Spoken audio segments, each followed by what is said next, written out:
اور انسان اپنے آپ کو مطمئن کرتا، ریشنلائز کرتا، ٹھیک ہے یہ تو خرابیاں ہیں، لیکن میں نے یہ کام بھی تو آخر کیے ہیں نا۔ یہ انسان کی ایک لازمی ضرورت ہے، اپنے ضمیر کو مطمئن کرتا۔ اب دیکھیے ہمارے ہاں کے مختلف طبقات میں مختلف تصورات ہیں نیکی کے جو رائج ہیں۔ ہمارے ہاں ایک مذہبی طبقہ ہے جس کے نزدیک اصل اہمیت ریچولز کی ہے، عبادات کی ہے، رسومات کی ہے۔ معاملات میں وہ دھوکہ دے رہے ہیں، سودا کر کے پھر گئے، ان کے دلوں میں نرمی نہیں ہے، سائلوں کو دھتکارتے ہیں، لیکن ایک اعتبار سے بہت نیک ہے، سودی کاروبار کرتے ہیں۔ ٹھیک ہے بھائی، میں سودی کاروبار تو کرتا ہوں، میں نے مسجد میں تو بنوائی ہے، میں نے مسجد میں جھاڑ بھی تو لگوا دیا ہے، میں نے مسجد میں قالین بھی تو بچھوایا ہے۔ تو نیکی کا ایک تصور یہ ہے ہمارے، اس کے بالکل برعکس ایک تصور ہے جدید تعلیم یافتہ طبقات کا تصور۔ آپ نے بارہا سنا ہوگا گفتگو، بھائی اصل نیکی یہ ہے کہ کوئی کسی کو دھوکہ نہ دے، جھوٹ نہ بولے، وعدہ پورا کرے، اپنا فرض صحیح طور سے ادا کرے، کہیں ملازم ہے تو اپنے فرائض صحیح طور سے ادا کرے۔ باقی رہ گئی نماز روزہ، یہ تو انفرادی باتیں ہیں، یہ کوئی کرتا ہے تو اپنے لیے نہیں کرتا ہے تو کوئی بات نہیں۔ یہ دونوں ایک دوسرے کے بالکل برعکس تصورات ہیں، اور یہ ہمارے معاشرے میں جدید تعلیم یافتہ طبقات کا تصور نیکی اور ہمارے قدیم علماء اور ان کے زیر اثر جو عوام ہیں ان کے تصور نیکی میں یہ زمین و آسمان کا فرق ہے۔ آپ کو معلوم ہے کہ اپنی جسم فروش عورتیں جو ہیں وہ بھی نیکی کا کوئی نہ کوئی کام کرتی ہیں۔ آپ دیکھیں گے محرم میں سیاہ کپڑے پہن کے جلوس کے آگے آگے جا رہی ہیں، سبیلے لگا رہی ہیں، مختلف مزاروں میں جب عرس ہوتا ہے وہاں جاتی ہے، دھمال کھیلتی ہے، وہی سیاہ کپڑے پہنتے ہیں، وہ بھی اپنے آپ کو مطمئن کرتے ہیں۔ مشہور ہے ایک واقعہ شہنشاہ عالمگیر اورنگزیب کا، اس نے دلی میں گانے بجانے پر پابندی لگا دی۔ اب ظاہر بات ہے جن کا یہ پیشہ تھا ان کا دھندا ختم تو آمدنی ختم، لاکھ کوششیں کی لیکن اورنگزیب ٹس سے بس نہیں ہوا۔ پھر انہوں نے ایک عجیب ترکیب کی، وہ دریائے جمنا بالکل ساتھ بہتا تھا، یہ قلعہ اس شکل میں بنایا گیا، اب تو ذرا فاصلے پر، تو ایک کشتی میں وہ جمع ہو گئے، سازندے بھی اور ساز بھی، اور گاتے بجاتے ہوئے انہیں معلوم تھا فلاں وقت جو ہے بادشاہ جھروکے میں بیٹھ کر دریا کی سیر کرتا ہے، وہاں سے گزرے اور ایک شعر گاتے میں گزرے، در کوئے نیک نامی مارا گزر نہ دارم، گر تو نمی پسندی تقدیر قضا۔ در کوئے نیک نامی، یہ نیکی جو ہے اس کے کوچے میں ہمارا گزر ہی نہیں ہے، در کوئے نیک نامی مارا گزر نہ دارم، یہ تو اللہ کی طرف سے فیصلہ ہے، اس کی مقرر کردہ تقدیر ہے۔ گر تو نمی پسندی تغییر کل قضارا، اگر تجھے پسند نہیں ہے تو تقدیر بدل دے۔ تو بادشاہ ہنس پڑا اور اس نے کہا کہ ٹھیک ہے بھائی، گانے بجانے کی حد تک تمہیں اجازت ہے۔ تو ہر ایک طبقے کا اپنا ایک تصور ہے نیکی کا، جیسے میں نے پہلے عرض کیا بڑے بڑے ڈاکو جو ہیں وہ اپنے علاقے کے بیواؤں یتیموں کی سرپرستی کرتے ہیں، ویسے نہایت درندگی، صفاقی، انسانی جان کی کوئی حیثیت نہیں۔ تو نیکی اصل میں کس شے کا نام ہے، کون سی چڑیا کا نام ہے، نیکی حقیقت میں کیا ہے، وہ ہے اس آیت کا مضمون۔ میں مثال دیا کرتا ہوں، ایک عام قصہ ہے کہ کسی گاؤں میں پہلی مرتبہ ہاتھی آیا، اب وہاں نابینا لوگ جو تھے انہیں بھی پتہ چلا ایک عجیب جانور آیا ہے، وہ آئے اور کسی نے اس کی ٹانگ کو ٹٹولا اس نے کہا ہاتھ ہی ایک ستون کے مانند ہے. کسی کا اس کے کان کے اوپر ہاتھ پڑا، اس نے کہا چھاج کے مانند ہے وہ. کسی نے پیٹ کو ٹٹولا، بہت بڑا ڈھول ہے وہ. بالکل یہی معاملہ ہے نیکی کے تصور کے بارے میں. اڑائے کچھ ورق لالے نے، کچھ نرگس نے، کچھ گل نے. چمن میں ہر طرف بکھری ہوئی ہے داستان میری. کسی نے نیکی کا ایک حصہ لے لیا، کسی نے دوسرا لے لیا، کسی نے تیسرا لے لیا. وہ مکمل سراپا نیکی، حقیقی نیکی کس میں ہے؟ یہ ہے اس آیت کا مضمون. اب چوتھے نمبر پر یہ تمہیدی باتیں جو میں عرض کر رہا ہوں، اس آیت کا پس منظر کیا ہے جسے ہم کہتے ہیں شان نزول؟ کیا بحث چل رہی تھی جس میں ہدایت کے لیے یہ آیت نازل ہوئی؟ ذہن میں رکھیے کہ تحویل قبلہ اس آیت کا پس منظر ہے، شان نزول ہے. آپ کو معلوم ہے مکے میں جب تک حضور رہے، آپ جب نماز پڑھتے تھے تو آپ جنوبی جانب کھڑے ہوتے تھے، یعنی رکن یمانی اور وہ کونا کہ جس میں حجر اسود نصب ہے، ان دونوں کے درمیان کھڑے ہوئے کعبے کی طرف رخ کیا. تو اسی رخ پر بیت المقدس بھی ہے. اسے کہتے ہیں استقبال قبلتین. دونوں قبلوں کا بیک وقت استقبال ہو گیا، رخ ہو گیا دونوں طرف، خانہ کعبہ کے بھی اور بیت المقدس کے بھی. مدینے میں آ کر تو یہ ناممکن ہے. اب اگر کعبے کی طرف رخ کرو گے تو بیت المقدس کی طرف پشت ہو جائے گی، وہ شمال میں ہے، یہ جنوب میں. اگر بیت المقدس کی طرف رخ کرو گے تو کعبے کی طرف پیٹھ ہوگی.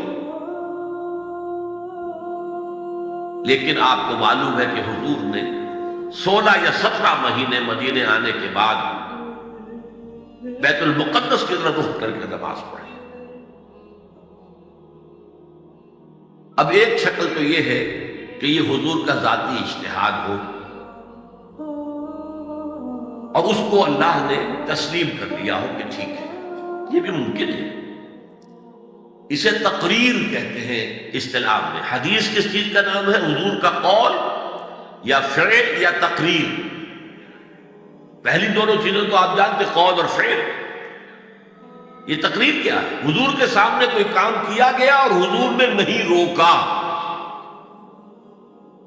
تو امپلائڈ ہے اس کے اندر کہ یہ کام حرام نہیں ہے، حضور کے سامنے ہوا ہے، آپ نے روکا نہیں. تو اگر یہ ذاتی اجتہاد تھا تو تقریر ہو گئی اس کی اللہ کی طرف سے. لیکن زیادہ غالب پہلو یہ ہے کہ یہ اللہ کے حکم سے حضور نے کیا، اور یہ حکم وحی خفی کے ذریعے سے آیا، اس لیے کہ قرآن مجید میں اس کا ذکر نہیں کہ اللہ نے حکم دیا ہو کہ اے محمد صلی اللہ علیہ وسلم اب آپ اور آپ کے ساتھی بیت المقدس کی طرف رخ کر کے نماز پڑھے. ہی نہیں. تو یہ وحی خفی، وحی جلی، وحی خفی، دو قسم کی وحی حضور کو ہوتی تھی. نبی کے لیے تو وحی خفی بھی وحی جلی کے حق اسی کے حکم میں ہے، لیکن عام آدمی کا کوئی ولی اللہ بڑے سے بڑا ہو، اس کی بھی اس کا کشف، اس کا الہام حجت نہیں ہے دین میں. بہرحال یہ شاید حضور کو اللہ نے وحی خفی کے ذریعے حکم دیا. اس کا ایک بہت بڑا سیاسی فائدہ ہوا حضور کو، اور وہ یہ کہ مدینے میں آ کر آپ کا واسطہ پڑا یہودیوں سے. وہ بہت منظم تھے، تعلیم یافتہ تھے، بہت کلچرڈ تھے. ان کے ہاں فقہا تھے، ان کے ہاں مفتی لوگ موجود تھے. اگر فوری طور پر تصادم یہود کے ساتھ ہو جاتا تو حضور کے قدم مدینے میں جمنا آسان نہ ہوتا. یہ جب آپ نے بیت المقدس کی طرف رخ کر کے نماز پڑھی تو یہودیوں نے سمجھا چلو کوئی بات نہیں، یہ تو ہمارے کیمپ فالوورز ہیں،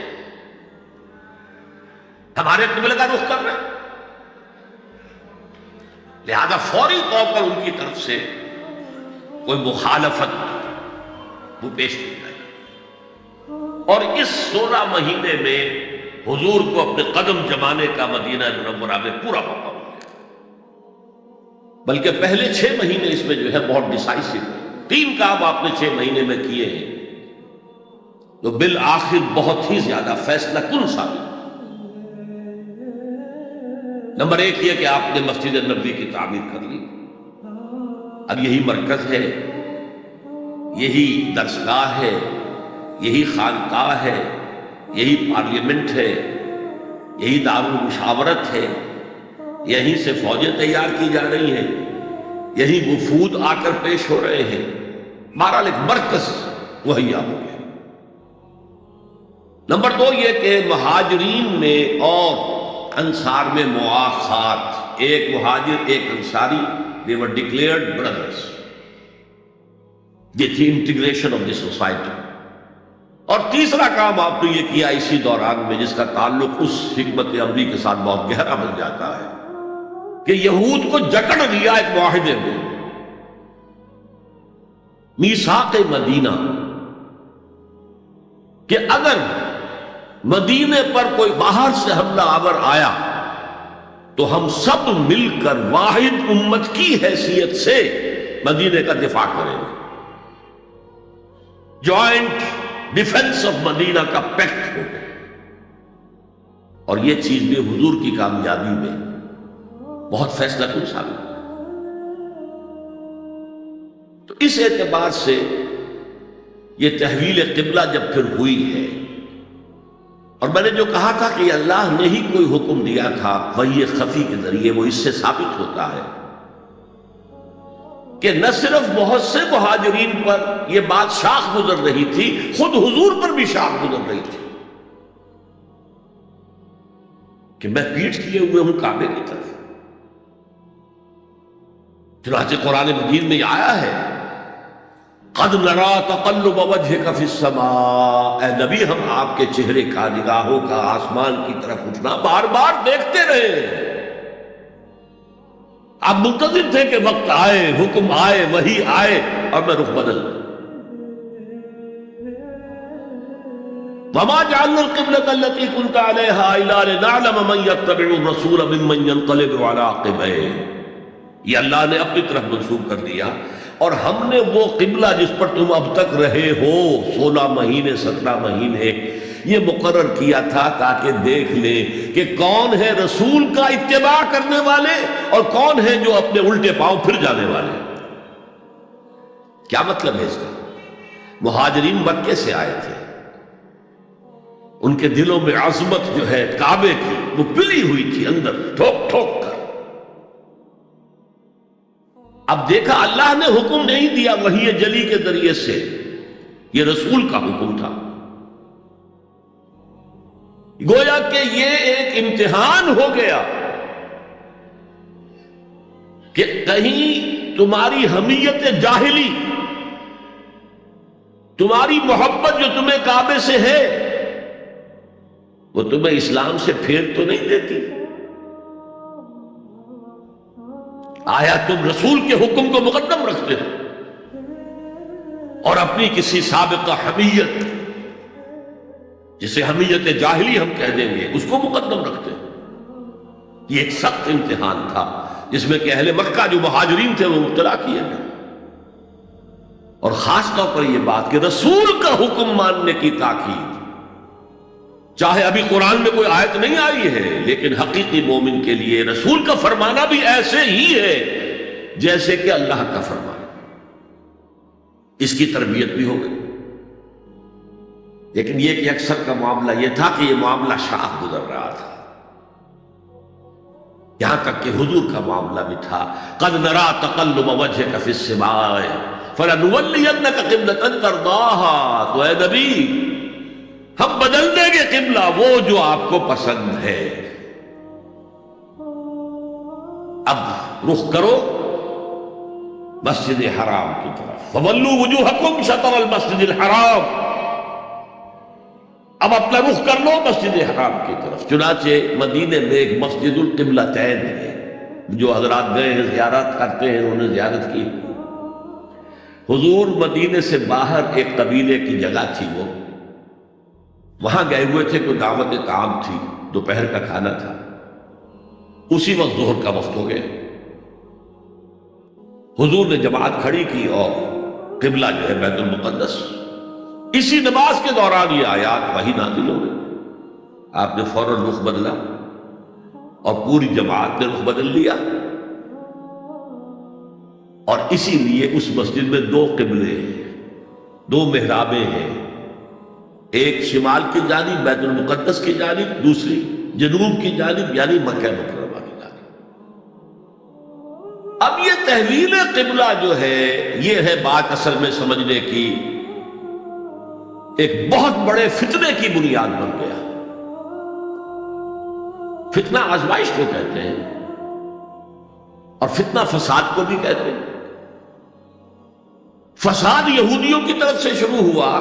یہ کیسا نبی ہے جس کا قبلہ ہی معین نہیں؟ ابھی یہ شمال کی طرف رخ کر کے نماز پڑھ رہا تھا اور اب اس نے جو ہے جنوب کی طرف رخ کر لیا. کیسا رسول ہے؟ کیسا نبی ہے؟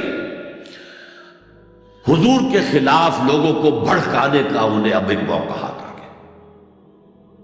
اور آپ کے علم میں ہے کہ اوس اور خزرج کے جو عوام ہیں وہ یہود کے بہت زیر اثر تھے، بہت زیر اثر تھے.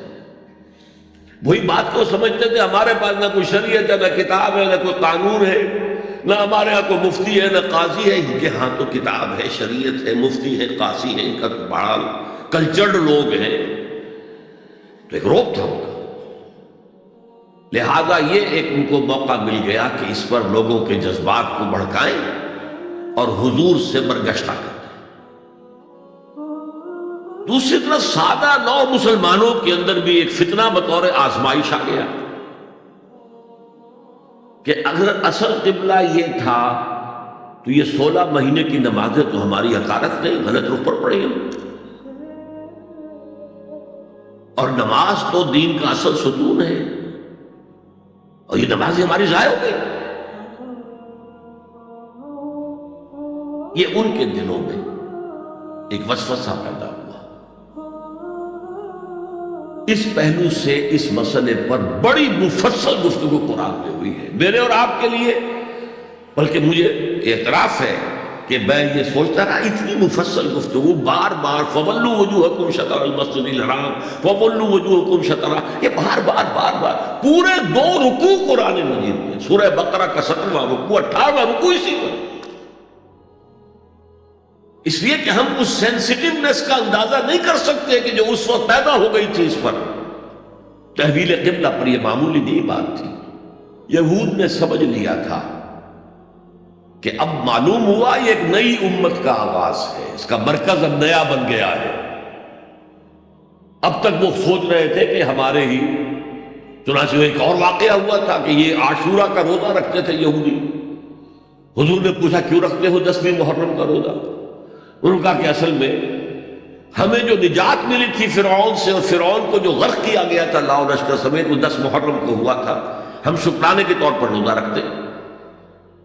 انہوں نے فرمایا کہ موسیٰ کے تو ہم تم سے زیادہ مستحق ہیں، لہذا مسلمانوں کو حکم دیا کہ تم بھی 10ویں محرم کا روزہ رکھا کرو. اب یہ چیزیں ایسی تھیں کہ جس سے وہ پیسیفائڈ تھے ایک طرح سے کہ نہیں یہ کوئی نئی چیز نہیں ہے، یہ ہمارے کیمپ فالوورز ہیں. بلکہ حضور نے فرمایا تم 2 روز کا روزہ رکھو، 9ویں محرم کا بھی 10ویں کا. بہرحال اس پر جو ایک تشویش ہوئی ہے، اس تشویش کو دور کرنے کے لیے 2 رکوع، 17واں 18واں رکوع، 2 رکوع پورے کے پورے اسی بحث پر مشتمل ہیں. اور اس کے علاوہ اب میں مثال دوں کہ میرا ایک ہاتھ یوں ہے، ایک ہاتھ یوں ہے، بیچ میں میرا جسم ہے. تو اس بحث کا جسم جو ہے وہ تو وہ 2 رکوع ہیں، رکوع 17واں 18واں. لیکن ادھر دور پہلے ایک آیت آ گئی تھی جس نے زمین ہموار کی. للہ المشرق والمغرب فینما تولوا فثم وجہ اللہ. 2 رکوع پہلے. مشرق و مغرب سب اللہ کے ہیں، جدھر بھی رخ کرو اللہ کا رخ ہے. قبلے کا مطلب یہ تو نہیں ہے کہ اللہ اس سمت میں محدود ہے، معاذ اللہ. اللہ کا رخ، اللہ تو مشرق میں ہے، مغرب میں ہے، شمال میں ہے، جنوب میں ہے، فوق میں ہے، تحت میں ہے، ہر جگہ. للہ المشرق والمغرب فینما تولوا فثم وجہ اللہ. مشرق و مغرب سب اللہ کے ہیں، جدھر بھی تم رخ کرو گے وہ اللہ کا رخ ہے. یہ ایک تمہید ہو گئی تھی. اس کے بعد ایسے وہاں جا کر عجیب سا محسوس ہوتا ہے کہ یہاں تو کوئی سیاق و سباق تو تھا نہیں. یہ آیت کس حوالے سے آئی ہے؟ اصل میں اس بحث کے لیے تمہید وہاں سے شروع کر کے بات چھوڑ دی گئی، اور پھر 2 رکوع آگے جو ہے وہ یہ آیت آ گئی کہ اگر ابھی کوئی ریزیڈول ایفیکٹ باقی ہے تو اب ان سے کہا جا رہا ہے سخن شناس نئی دل برا خطائی جاست. لوگوں تم بات نہیں سمجھتے، سخن شناس نہیں ہو اے میرے محبوب. دل برا سخن شناس نئی دل برا خطائی جا، خطائی یہاں ہے. تم جسے اصل نیکی سمجھ بیٹھے ہو، ریچول ظاہری شکل، وہ اصل نیکی نہیں ہے، وہ کل نیکی نہیں ہے. نیکی تو اصل میں ایک روح ہے جو پورے وجود میں سرایت کرتی ہے، ایک بالکل مختلف انسان وجود میں لاتی ہے، ایک پورا مختلف کردار وجود میں لاتی ہے. نیکی تو حقیقت میں وہ ہے. جیسے کہ ہمیں معلوم ہے نماز کا ایک ظاہر ہے، فقہ اس سے بحث کریں گے، لیکن اصل نماز آپ کو اللہ کی حضوری کا شرف حاصل ہوا، کچھ حضور قلب میسر آیا، کوئی خشوع و خضوع ہوا، کوئی اللہ کے ساتھ مخاطبت اور مکالمے کی صورت پیدا ہوئی. کیا تم نے جب سجدہ کیا تو محسوس کیا کہ تم نے اپنے رب کے قدموں پر اپنا سر رکھ دیا؟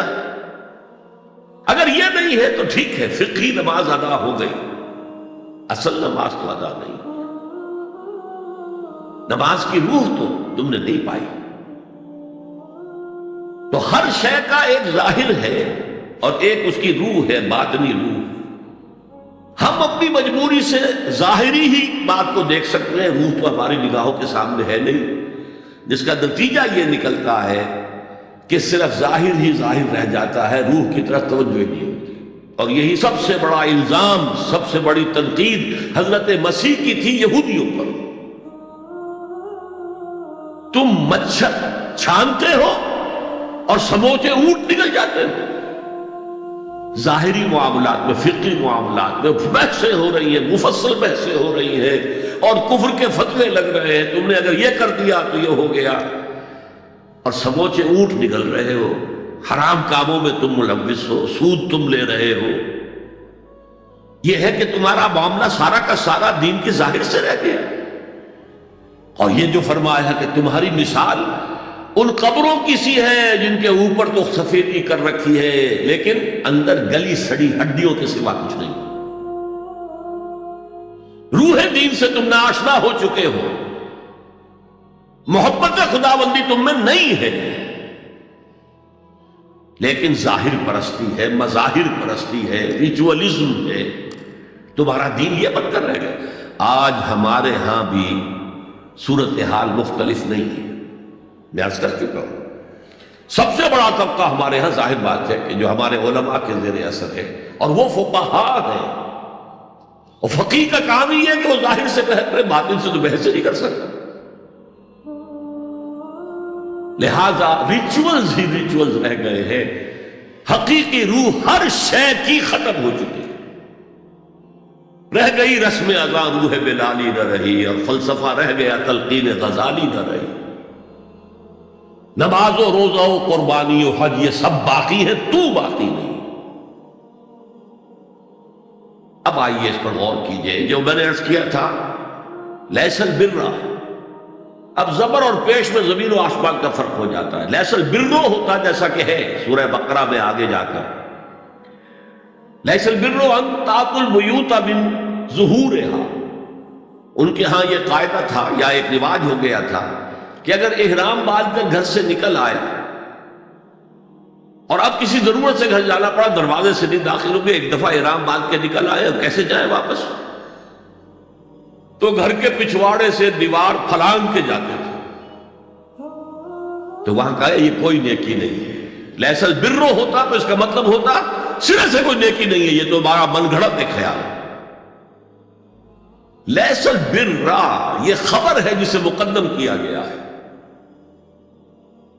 اور اس کا مفہوم اب ہو گیا حسر، کل نیکی یہ نہیں ہے، یعنی نیکی کا ظاہر بھی ضروری ہے۔ یہ نہ سمجھو کہ نماز کا ظاہر کوئی معنی نہیں رکھتا۔ طہارت حاصل ہوئی ہے یا نہیں ہوئی ہے، وضو صحیح ہوا ہے یا نہیں ہوا ہے، جو پانی استعمال کیا تھا وہ بھی پاک تھا کہ نہیں تھا، یہ ساری چیزیں ضروری ہیں، دین کا ظاہر بھی ضروری ہے۔ یہ نہ نفی کیجئے کہ ان فقہا کا کیا ہے، ظاہر کو لیتے ہیں۔ ہمارے ہاں بعض جو ہے انتہا پسند جو ہے، جو ملنگ ٹائپ صوفی ہوتے ہیں، ایک تو حقیقی کوئی صوفی ہوں، ایک ملنگ تھا، وہ ان تمام چیزوں کو چھوڑ بیٹھا۔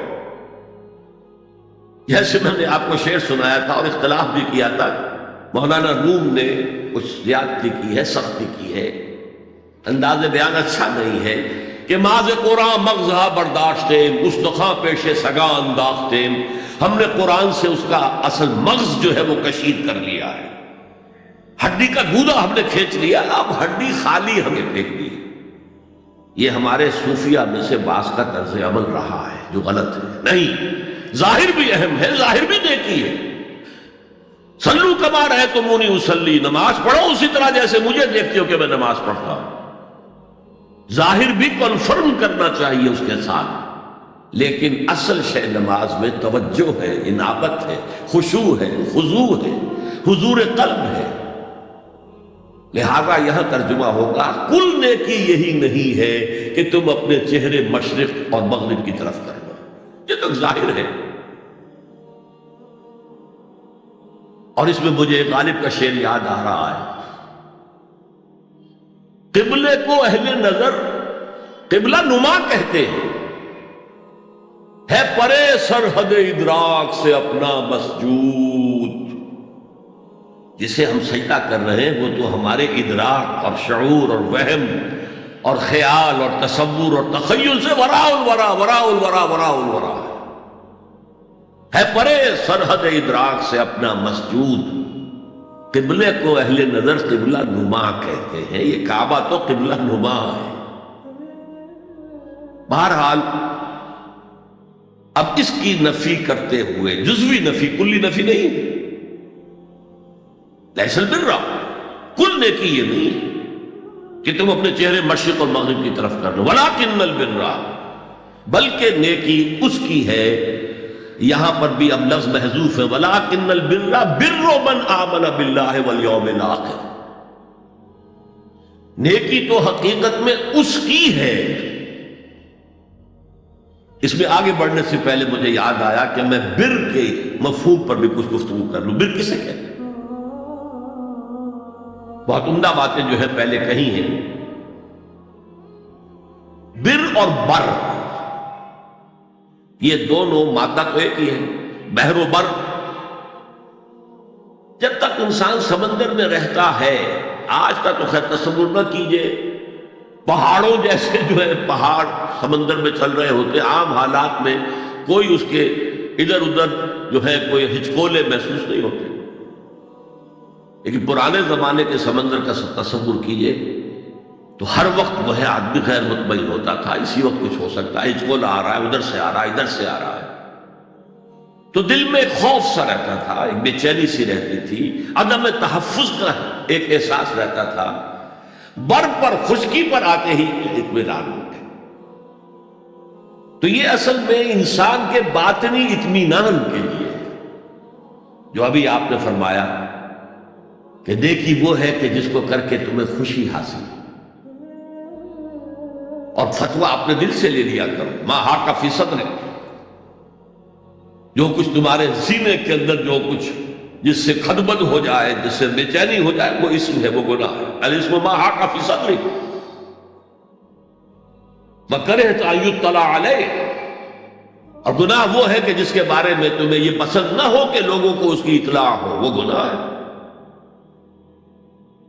اس میں بھی مجھے جیسے انگریزی کی ایک نظم کا سٹینزا جو ہے یاد آیا تھا، art is long and time is fleeting, دوڑا جا رہا ہے یہ وقت، and our hearts though stout and brave still like muffled drums are beating funeral marches to the grave۔ اپنے دل کی ہر بیٹ کے ساتھ ہم اپنی قبر سے قریب سے قریب تر، قریب سے قریب تر ہوتے جا رہے ہیں۔ اسی طرح کی ایک نظم ہے، بڑی پیاری نظم ہے. Charities that soothe and heal and bless are scattered over the feet of men like flowers.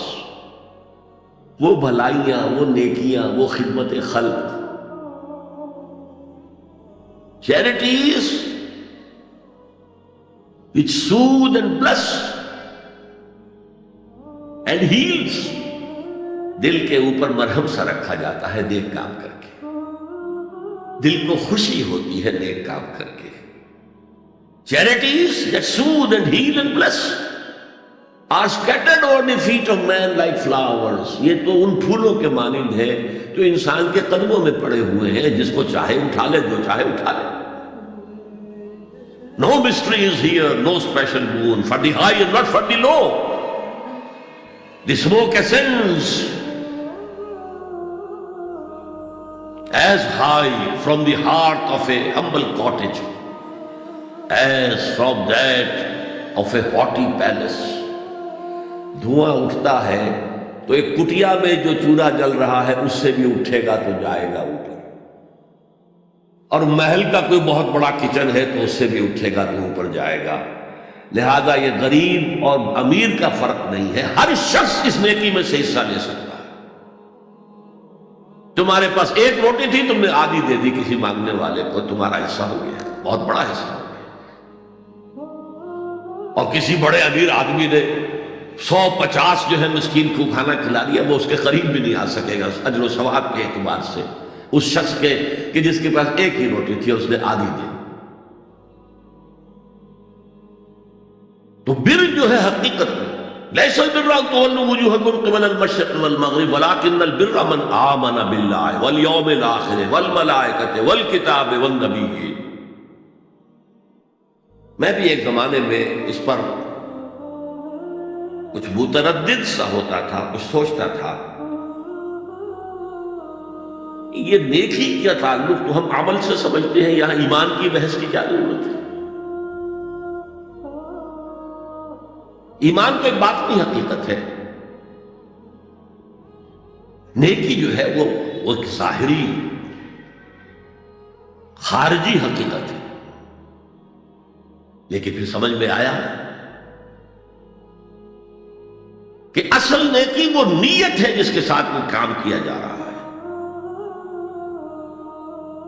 اگر خیرات بانٹی جا رہی ہے، جھگیوں میں جا کر میلے کچیلے بچوں کو گود میں لے کر اپنی سفید اشکروں کو بھی خراب کیا جا رہا ہے، اور معلوم ہے کہ یہ اس لیے کر رہا ہے کہ آئندہ الیکشن میں کھڑا ہونا ہے، تو کوئی ہے جو کہے گا کہ یہ نیکی ہو رہی ہے؟ کام تو بظاہر بڑی نیکی کا کام ہے. نیکی کے لیے شرط اول اللہ پر ایمان ہے، اس کی موٹیویشن لو آف گاڈ. اس کے سوا اگر کوئی اور موٹیو ہے، اگر دنیا میں شہرت چاہیے، اگر اس نیکی کے ذریعے سے بھی مال کمانے کا معاملہ ہے، دھندا ہے، نیکی کے پردے میں دھندا ہو رہا ہے، وہ نیکی نہیں ہے، چاہے ظاہری اعتبار سے وہ بہت بڑی نیکی ہے.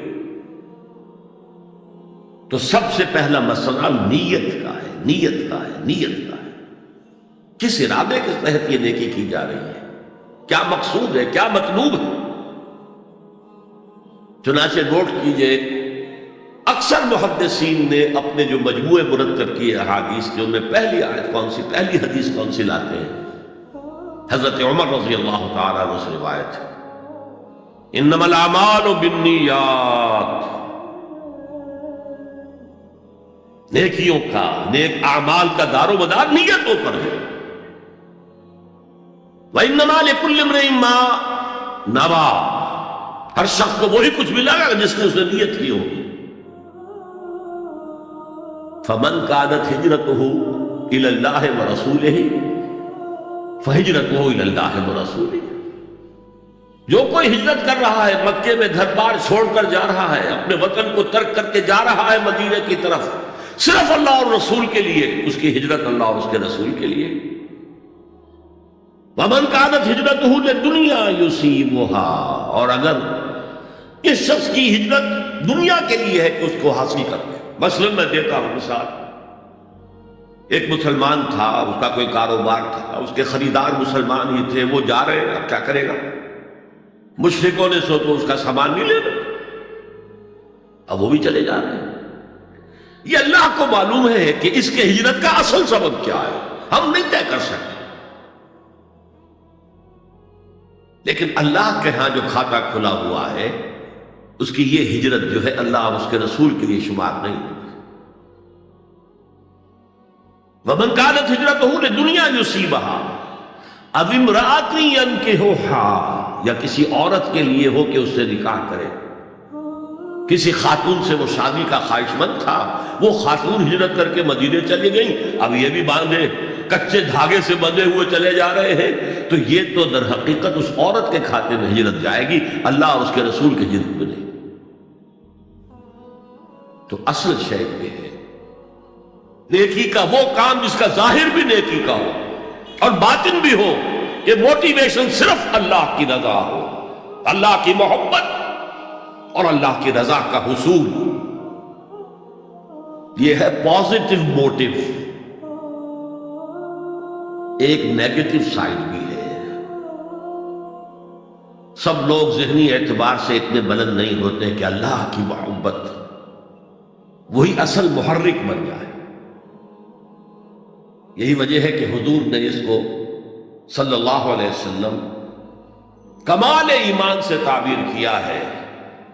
من احب للہ وابغض للہ واعطى للہ ومنع للہ فقد استکمل الایمان.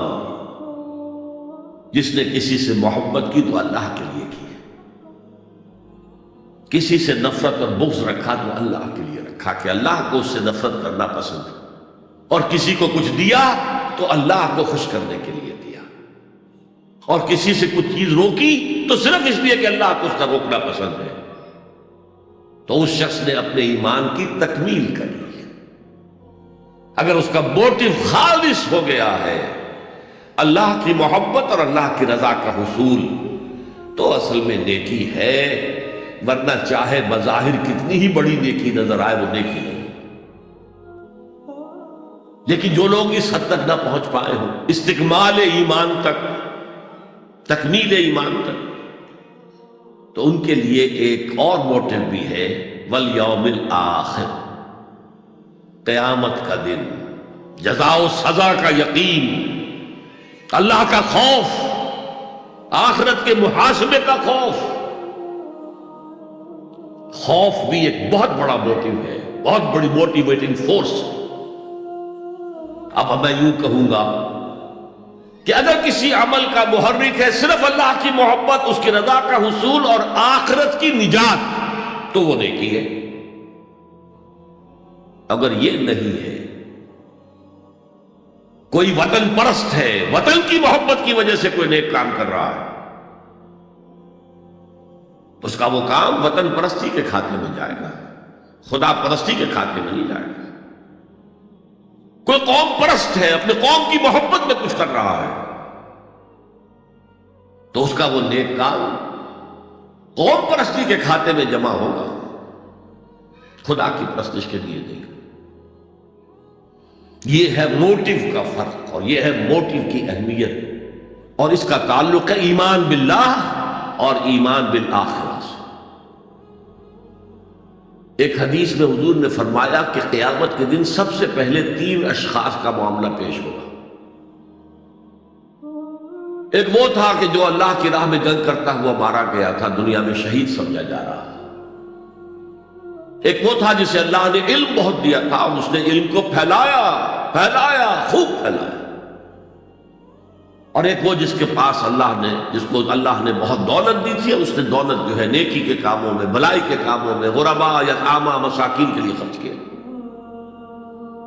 اب اللہ پوچھے گا ان شہید صاحب سے کہ دیکھو میں نے تمہیں صحت دی تھی، جسمانی قوت دی تھی، تم نے کیا کیا؟ وہ کہے گا اے اللہ میں نے تیرے لیے قتال کیا اور اپنی جان دے دی. اللہ فرمائے گا کذبتا، تو نے جھوٹ بولا. انک قد قاتلت لأن یقال جریء، تو نے تو یہ جنگ میں حصہ لیا تھا اس لیے کہ تیری شجاعت کا ڈنکا بج جائے، تیری جرت کی شہرت ہو جائے۔ وقت قیلا، وہ کہا جا چکا، اب یہاں تمہارے لیے کچھ نہیں ہے۔ اور فرشتوں کو حکم ہوگا اودے منہ گھسیٹتے ہوئے اس کو جہنم میں ڈال دیں۔ یہی حشر ہوگا اس عالم کا، تو نے وہ نیکی کا کام کیا تھا، لئن یقال عالم، کہا جا چکا دنیا میں، ڈنکا بج چکا تمہاری شہرت کا۔ اب اس میں نوٹ کیجئے، اگر کسی عالم کے علم کا ڈنکا بج جائے، اس کی اپنی نیت وہ نہیں تھی تو اس کے اندر کوئی خرابی نہیں ہے۔ یہاں معاملہ نیت کا ہے۔ اگر نیت یہ ہو کہ میرے علم کی شہرت ہو جائے، میرے ہاتھ چومے جائیں، مجھے نذرانے پیش کیے جائیں، تو پھر وہی حشر اس کا ہوگا کہ اودھے منہ گھسیٹ کر جہنم میں ڈال دیا جائے۔ یہی حشر اس سخی کا ہوگا جس نے سخاوت کی تھی، جس کی سخاوت کے ڈنکے بج گئے تھے، اس کا بھی یہی حشر ہوگا۔ تو انما الاعمال بالنیات، اور یہاں نیکی کی بحث میں سب سے پہلے وَلَٰكِنَّ الْبِرَّ بِرُّ مَنْ آمَنَ بِاللَّهِ وَالْيَوْمِ الْآخِرِ۔ اب جو وَالْمَلَائِكَةِ وَالْكِتَابِ وَالنَّبِيِّينَ، ان تینوں کو جمع کر لیجئے، اس سے مراد ہے نبوت اور رسالت۔ ملائکہ وحی کا ذریعہ ہے جو انبیاء تک لے کر آتے رہے، اس وحی کا جو ریکارڈ مرتب ہوا وہ کتابیں ہیں، اور جن پر وہ وحی آئی وہ نبی ہے۔ ان تینوں کو جمع کر دیجئے، رسالت، ایمان باللہ، ایمان بالآخرہ، اور ایمان بالرسالت۔ اب اس کا تعلق کیا ہے نیکی کے ساتھ؟ یہ ذرا گہری بات ہے۔ دیکھیے، نیکی کا جذبہ بھی، جو انسان کے پیشنز ہوتے ہیں وہ اندھے بہرے ہوتے ہیں۔ پیشنز، جذبات، نیکی بھی ایک جذبہ ہے۔ کبھی یہ جذبہ حد اعتدال سے تجاوز کر کے بدی بنا دیتا ہے، جیسے رہبانیت، ترک دنیا، شادی نہیں کروں گا، گھر گھرستی کا بکھیڑا مول نہیں لوں گا، بس اللہ سے لو لگاؤں گا۔ ظاہر بات ہے جس نے بھی فیصلہ کیا نیکی کے جذبے کے تحت کیا نا، لیکن اس کا جو نتیجہ نکلا اکثر و بیشتر پھر حرام کاری ہوئی۔ آپ عیسائیت کی جو ہے ہسٹری آف کرسچین موناسٹسزم، اس کا مطالعہ کیجئے، انہوں نے خود لکھا ہے کہ بظاہر راہب خانے ہیں، راہب اور راہبائیں رہتی ہیں، اور ان کے تہخانوں میں حرامی بچوں کے قبرستان ہو جاتے تھے۔ یہ نیکی کے جذبے نے بدی کو جنم دیا ہے۔ حضور کے ساتھ ایسا ہوا، 3 اشخاص آئے، انہوں نے حضور کی ازواج مطہرات سے معلوم کیا آپ رات کو کتنا وقت نماز میں لگاتے ہیں، آپ مہینے میں کتنے نفلی روزے رکھتے ہیں۔ اب جو کچھ انہیں بتایا گیا، حضور کی زندگی کھلی کتاب تھی، بتا دیا گیا اتنا عرصہ جو ہے آپ رات کو تہجد پڑھتے ہیں، بتا دیا گیا مہینے میں اتنے روزے رکھتے ہیں۔ انہوں نے اسے کم سمجھا، فتقالوها، قلیل سمجھا کہ یہ تو زیادہ نہیں ہے، ہمارا تو خیال تھا کہ آپ ساری رات ہی کھڑے رہتے ہو۔ لیکن اپنے دل کو مطمئن کرنے کے لیے کہ حضور کی کہیں توہین بھی نہ ہو جائے، کہا جی انہیں تو ضرورت نہیں ہے، وہ تو معصوم ہی ہیں، ان کی خطائیں عمل تو ہوتی نہیں، اگر کوئی ہے بھی تو اللہ نے کہہ دیا قد غفر اللہ لک ذنبک ما تقدم منہا وما تاخر، اللہ نے تو معاف کر دی اگلے پچھلے سارے گناہ، میرے لیے یہ کافی نہیں ہے۔ ایک نے کہا میں پوری رات عبادت کروں گا، اپنی کمر بستر سے نہیں لگاؤں۔ دوسرے نے کہا کہ میں ہمیشہ ہر روز روزہ رکھوں گا، کبھی افطار نہیں کروں گا۔ تیسرے نے کہا میں کوئی شادی بیاہ نہیں کروں گا، یہ کھکیڑ میں نہیں پڑھوں گا میں۔ حضور کو خبر ہو گئی، آپ نے طلب فرمایا اور غصے کے انداز میں وہ الفاظ کہے کہ جو حضور سے بالکل متوقع نہیں۔ واللہ انی لاتقاکم واخشاکم، خدا کی قسم میں تم سب سے زیادہ متقی ہوں اور سب سے زیادہ اللہ سے ڈرنے والا ہوں، لیکن میرا طریق یہ ہے کہ میں رات کو سوتا بھی ہوں اور نماز بھی پڑھتا ہوں، میں روزہ رکھتا بھی ہوں، ناغہ بھی کرتا ہوں، میں نے شادیاں کی ہیں، متعدد ازواج میرے گھروں میں ہیں۔ فمن رغب عن سنتی فلیس منی، جو بھی میری سنت سے ہٹا وہ مجھ میں سے نہیں ہے، میرا امت ہی نہیں ہے۔ تو نیکی کا جذبہ بھی حد اعتدال سے تجاوز کر کے بدی کو جنم دے سکتا ہے۔ ایک صحابی، نوجوان صحابہ میں سے عبداللہ ابن عمرو ابن العاص، عجیب یہ بات ہے کہ باپ جو ہے بہت بڑا سیاستدان، بہت بڑا جری سپہ سالار، بہت بڑا حکمران، حضرت عمرو بن العاص، بیٹا نہایت زاہد و عابد، مرتاس، زاہد مرتاس، ساری رات کھڑے ہیں، بستر سے کمر ہی نہیں لگائے، ہر روز روزے سے۔ یہ خبر دی گئی حضور کو تو آپ نے طلب فرمایا، یا عبداللہ اولم اخبر انک تقوم اللیل وتصوم النہار، اے عبداللہ مجھے یہ خبر نہیں دی گئی ہے، یعنی یہ بات جو ہے صحیح ہے کہ نہیں کہ تم ساری رات عبادت کرتے ہو، ہر روز روزہ رکھتے ہو؟ کیا کہہ سکتے تو بلا یا رسول اللہ، حضور ایسا تو ہے۔ فرمایا لا تفعل، ہرگز ایسا مت کرو، فَإِنَّ لِزَوْجِكَ عَلَيْكَ حَقًّا وَإِنَّ لِزَوْرِكَ عَلَيْكَ حَقًّا بل إِنَّ لِنَفْسِكَ عَلَيْكَ حَقًّا، تمہارے نفس کے بھی تم پر حقوق ہیں، تمہاری بیوی کے بھی تم پر حقوق ہیں۔ ان کی زوجہ سے کسی نے پوچھا تھا تم ہمیشہ میلی کچیلی رہتی ہو، کبھی ہم نے تمہیں کسی اچھے لباس میں کوئی جسے سنگھار کہہ دیتے کہ یہ میں نے دیکھا؟ تو ان کا کہ مجھے کیا غرض ہے، تمہارے بھائی کو تو مجھ سے کوئی غرض ہے ہی نہیں، میں کس کے لیے بناؤ سنگھار کروں؟ یہ بھی الفاظ آتے۔ فرمایا ہرگز مت کرو، میں تو کرتا ہوں، میں روزے بھی رکھتا ہوں لیکن نہیں بھی رکھتا، میں نماز پڑھتا ہوں لیکن سوتا بھی، میری بیویاں ہیں متعدد، تو میری سنت اگر تم نے چھوڑ دی تو تمہارا مجھ سے کوئی تعلق نہیں ہوگا۔ اس کا مطلب کیا ہوا؟ تو سبب نیکی کا ایک ماڈل بھی سامنے رہنا چاہیے جس میں توازن ہو، اعتدال۔ انبیاء وہ توازن پیش کرتے ہیں اپنے کردار اور شخصیت کے ذریعے سے۔ وہ جو فرمایا گیا لَقَدْ كَانَ لَكُمْ فِي رَسُولِ اللَّهِ أُسْوَةٌ حَسَنَةٌ، تمہارے لیے اللہ کے رسول کی شخصیت میں ایک اچھا نمونہ ہے، یہ نمونہ معتدل ہے، متوازن ہے۔ حضرت عائشہ فرماتی ہے حضور ہمارے مابین تشریف فرما ہوتے تھے، پیار اور محبت کی باتیں بھی ہوتی تھیں۔ حضور ہمارے ہاں کے جو ذرا زیادہ دیندار، جنہیں زیادہ مسالہ لگ جاتا ہے، وہ کرخت مزاج کے، گھروں میں بھی معلوم ہوا داخل کیا ہوا قیامت آ گئی ہے، تو اس طرح کا نہیں تھا معاملہ، اپنی بیویوں کی دل جوئی، ان سے محبت اور پیار کی باتیں۔ لیکن حضرت عائشہ فرماتی ہے کہ ہمارے درمیان بیٹھے ہوتے تھے اور پیار و محبت کی گفتگو ہو رہی ہوتی تھی، اذان کی آواز آتے ہی ایسے ہی اٹھ کر چل دیتے تھے جیسے ہمیں جانتے بھی نہیں کہ ہم کون ہیں۔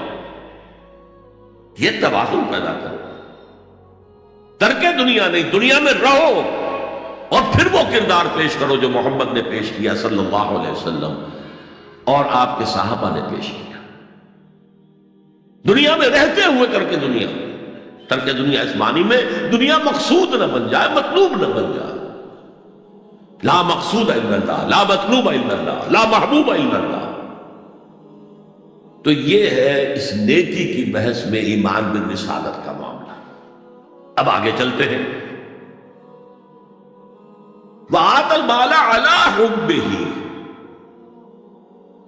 اور دیتا ہے وہ اپنا مال، یا دیا اس نے اپنا مال اس مال کی محبت کے باوجود، علی الرغم۔ جن حضرات نے ترجمہ کیا ہے کہ اللہ کی محبت کی وجہ سے ہی اللہ کی محبت میں وہ مال دیتے ہیں، یہ غلط ہے۔ جو بحث ہو چکی ہے موٹیویشن تو ان کی درست ہو گئی ایمان باللہ ایمان بالآخرہ سے، اب آگے اس کے تکرار کی ضرورت نہیں ہے۔ اور عربی میں کسی کی محبت میں کوئی شے آئے تو فی یا لام آئے گا، علی آتا ہے مخالفت کے لیے، علی الرغم، مال محبوب ہے کس کو نہیں ہے؟ زین للناس حب الشہوات من النساء والبنین والقناطر المقنطرۃ من الذهب والفضة والخیل المسومۃ والانعام والحرث۔ انسان کی سرشت کو اللہ سے زیادہ جاننے والا کون ہے؟ وہ فرما رہا ہے، سورہ آل عمران کی آیت ہے، مزین کر دی گئی ہے انسانوں کے لیے محبت بیویوں کی، بیٹوں کی، اور ڈھیروں مال کی، سونے کی اور چاندی کی، اور گھوڑے وہ کہ جو پیڈگری والے ہوں اور جو بہت اعلیٰ نسل کے ہوں، خیل المسومہ، نشان زدہ گھوڑے، اور مال ہو، بھیڑیں بکریوں کو گلے کے گلے ہوں، اور گائے اور بیل ہوں، اور یہ ساری چیزیں محبوب ہیں۔ اس محبت کے خلاف عمل کرتے ہوئے مال خرچ کرنا تبھی تو مجاہدہ ہے۔ تو جیسے اردو میں ہم علی الرغم کہتے ہیں، علی الرغم، باوجود اس کی محبت کے وہ خرچ کرتے ہیں۔ اب یہاں جو اصل نوٹ کرنے کا نقطہ ہے وہ کیا ہے؟ دیکھیے، اسلام کا جو نظام ہے دنیاوی، اس میں ایمان کے بعد پہلی شے نماز ہے۔